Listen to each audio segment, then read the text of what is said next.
Sebuah video penggerebekan viral di media sosial memperlihatkan seorang anggota Polri diduga berselingkuh dengan istri anggota TNI di sebuah vila kawasan Rejang Lebong, Bengkulu.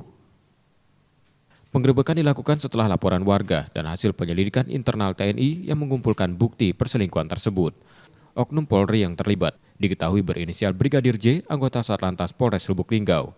Saat ini Brigadir J telah ditempatkan di ruang khusus selama 21 hari oleh Bidang Profesi dan Pengamanan untuk menjalani proses sidang kode etik.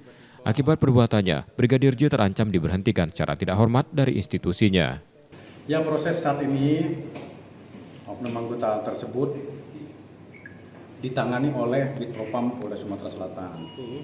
Ya, saat ini si yang bersangkutan ini sudah dipatsus untuk 21 hari ke depan, ya.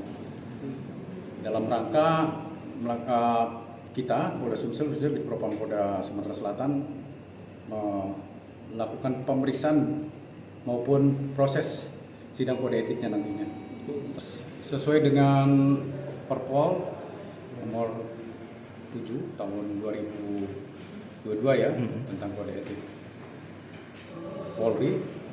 Yang bersangkutan maksimal bisa dilakukan PTDH, ya, pemberhentian dengan tidak hormat. Kasus ini menjadi sorotan publik dan menimbulkan keprihatinan di tengah upaya menjaga integritas aparat penegak hukum. Reski Oktora, Muklas Diferensial, Kompas TV, Palembang, Sumatera Selatan.